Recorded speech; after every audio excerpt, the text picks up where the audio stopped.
The market broke me 4 times. 4 times it took everything: the money, the reputation, the certainty that I knew what I was doing. And 4 times I came back. Not because I was lucky, not because the market suddenly decided to be kind to me, but because somewhere between the ruin and the return I learned something most traders never learn. Not about stocks, not about charts, not about timing, but about themselves. If you are watching this because you want to make a living from trading, and I mean truly make a living, not gamble, not guess, not hope, then sit with me for a moment. What I am about to share with you is not theory. It is the blood and bone of everything I learned across decades of winning fortunes and losing them and winning them back again. Before I go further, I want you to do something. Go to the description of this video right now and look for our ebook, Thinking Like Jesse Livermore, Mastering the Market with Discipline, Patience, and Risk. That book was written as a direct companion to everything I will say in this video. Every principle I speak of here, the psychology, the discipline, the patience, it is laid out in full in those pages. And while you are there, you will also find the Livermore Journal, a 90-day trading psychology workbook. That journal is not reading material. It is a mirror. It will force you to confront the trader you are right now so you can build the trader you need to become. Both links are in the description. Do not overlook them. They will change your relationship with the market. Now, let us talk about what trading for a living actually means, because most people have it completely wrong. Trading for a living does not mean sitting in front of a screen all day, chasing every move, pressing buttons, feeling the rush of action. That is not trading. That is gambling with extra steps.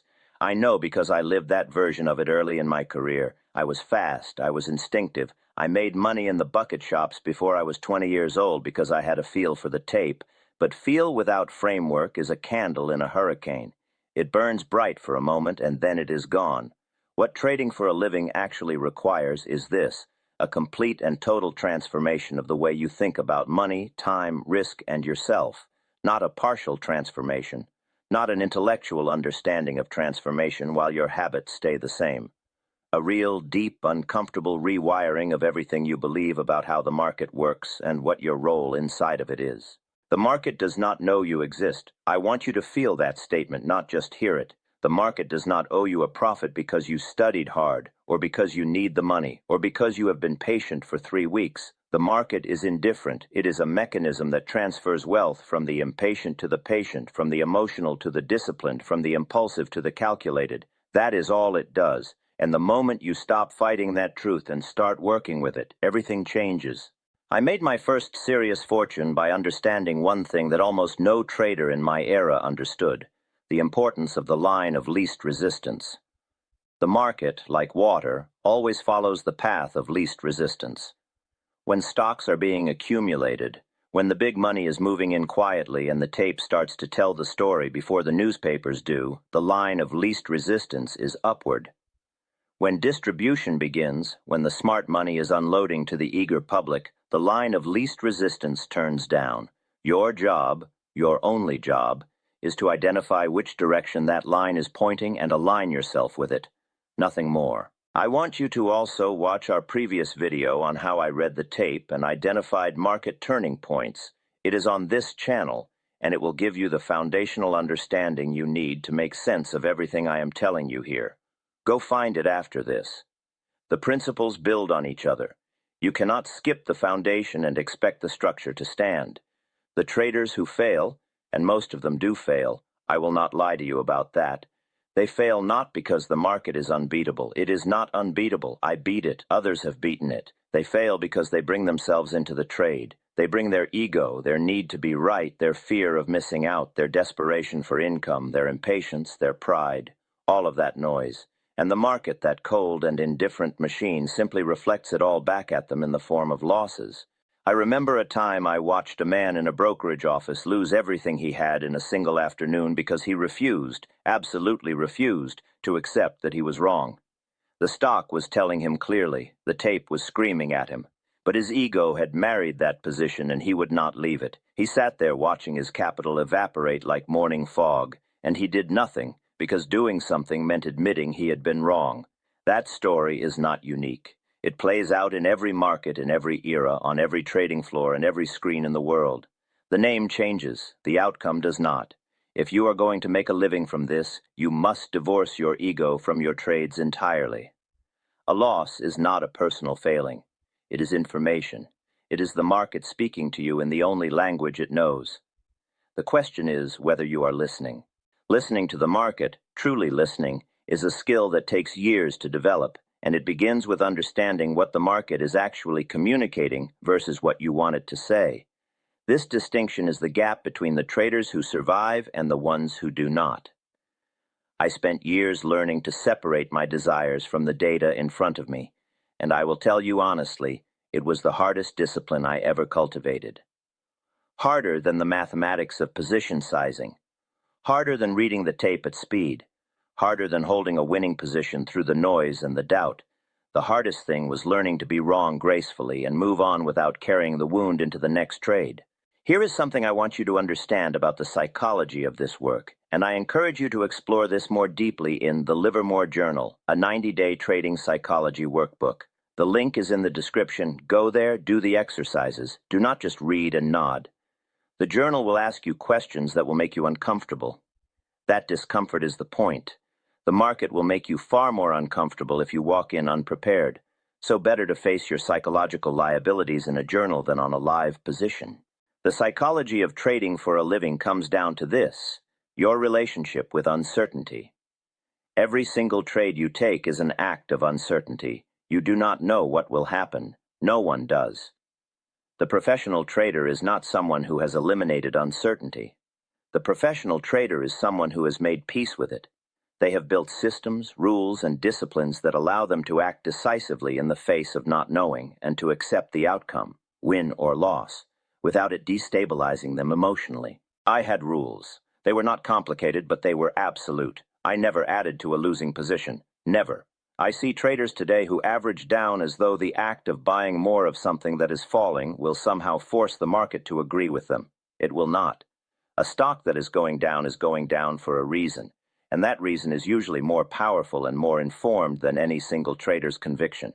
When a position moves against me, I cut it, cleanly, without negotiation, without the inner voice that says just give it one more day. One more day has destroyed more trading accounts than any other phrase in the history of speculation. I only added to winning positions. This is the mirror image of what most traders do, and it is critical. Most traders take profits too early because the profit feels good and they are afraid of giving it back. They let losses run because the loss feels bad, and they cannot face making it real by closing the trade. I did the exact opposite. I let winners run, and I cut losers short. That asymmetry, that simple, brutal asymmetry, is the engine of every sustainable trading career that has ever existed. I also want to say something about timing, because timing in this business is not about being clever. It is about being ready. There are long stretches in the market where the conditions simply do not favor the kind of trading that produces consistent results. During those periods, the professional trader does what almost no one has the discipline to do. Nothing. They wait. They preserve their capital. They study. They prepare. They do not force trades into an environment that is not giving clear signals because they are bored, or because they feel like they should be doing something, or because the mortgage is due.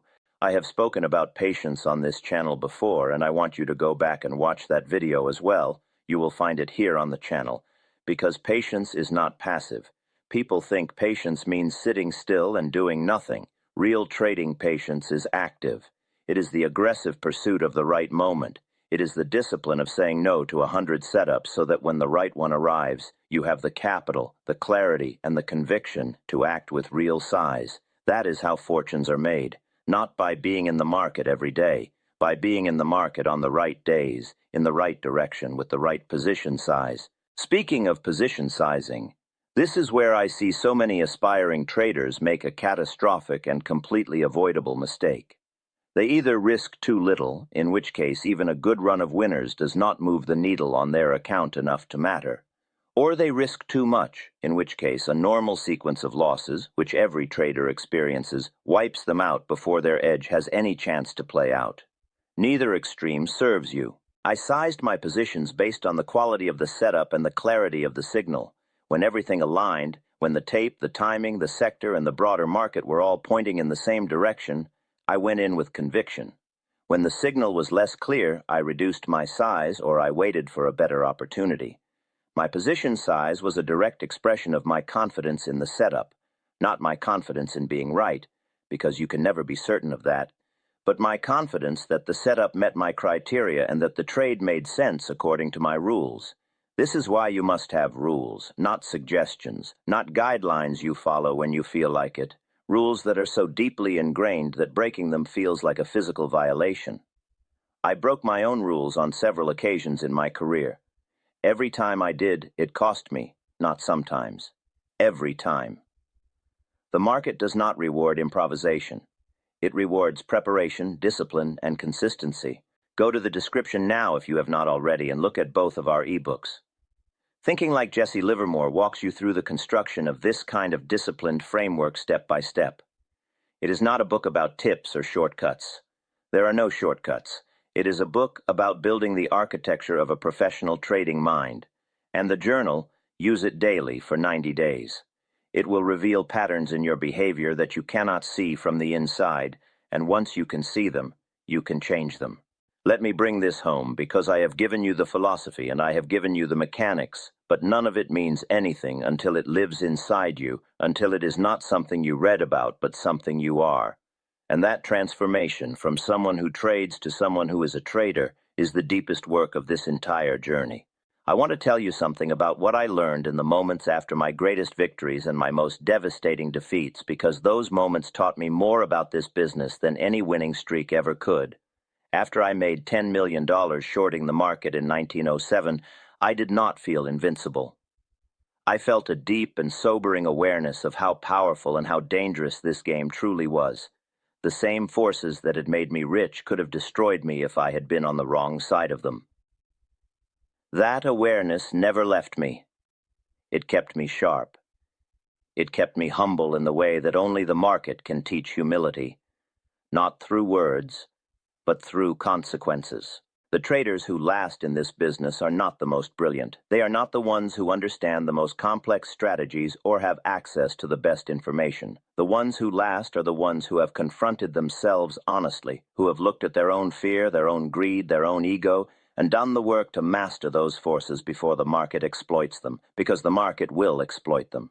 It is extraordinarily efficient at finding the weakness in every trader's psychology and applying pressure directly to that point until either the trader breaks or the trader grows. You get to choose which one happens. That is the only real choice in this business.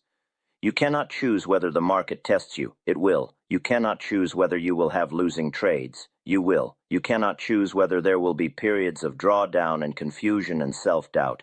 There will be. The only thing you get to choose is whether you have done enough internal work, built enough structure, and developed enough discipline to hold together when all of those things arrive at the same time. And here is what I want you to know with absolute certainty. They can be held together. I know because I did it. Not perfectly, not without pain, but I did it. And every trader who has ever made a sustainable living from this market did it too. They built themselves into someone the market could not destroy. Not because they were lucky or because they found some secret formula, because they took the inner work as seriously as the outer work, because they studied not just the market but themselves. That is what Thinking Like Jesse Livermore is truly about, not just my strategies but my psychology, the way I constructed my thinking so that I could function clearly under the kind of pressure that breaks most people. The link is in the description. If you have been watching this channel and you want to go deeper, and I mean genuinely deeper, not just longer, that book is where you go next. And the journal, 90 days, every day, honest entries about your trades, your emotions, your decisions. Do not skip a single day. The compounding of that self-awareness over 90 days is as powerful as the compounding of capital. It changes the foundation you stand on. I also want you to stay connected to this channel. Every video we put out here is built on the same principles I have spoken about today, but approached from different angles, different historical moments, different psychological challenges. Each one is a piece of a larger picture. Go back and watch our previous videos, particularly the ones on reading market cycles, on controlling emotion during volatility, and on the psychology of holding through a winning trade. Comment on those videos. Tell us what resonated with you. Tell us what you are struggling with. Your comments are not just engagement. They are a record of your thinking, and the act of articulating your challenges makes them smaller. And comment right here, right now. Tell me, what is the hardest part of this journey for you? Is it patience? Is it cutting losses? Is it sizing your positions with conviction? Leave it below. This community, traders who are serious, who are doing the inner work, who refuse to treat this as a hobby, is itself a resource. You are not alone in this. The market has existed for longer than any of us, and it will exist long after we are gone. It has no memory of yesterday's trade. It does not care about your history. Every single morning it opens fresh, neutral, indifferent, and full of possibility. That is the gift and the terror of it. You get to begin again. Every day you get to bring a better version of yourself to the work. A more disciplined version, a more patient version, a version that has learned from yesterday without being haunted by it. I built my fortune not once but multiple times because the market always gave me another chance when I came back to it prepared. It will give you that chance too. But preparation is not optional. Discipline is not optional. The inner work is not optional. These are the price of admission, and they are worth every moment of effort you pour into them. Go to the description, get the ebooks, watch the other videos on this channel. Come back here and leave a comment telling me what you found. Build yourself into someone the market cannot break. Someone who knows not just how to read a chart, but how to read themselves. Someone who does not chase the market but moves with it, in alignment with its rhythm, in tune with its language. That person is who you are becoming, and when you get there, when you have done the work and built the discipline and made peace with uncertainty, the market will not feel like an enemy anymore. It will feel like the greatest teacher you have ever had, one that never lies, never flatters, never lets you get away with anything less than your best. And on the day when your best is finally enough, when your discipline is real and your patience is real and your risk management is real, you will know it, not because someone told you, because the market will show you, in the only language it speaks, results.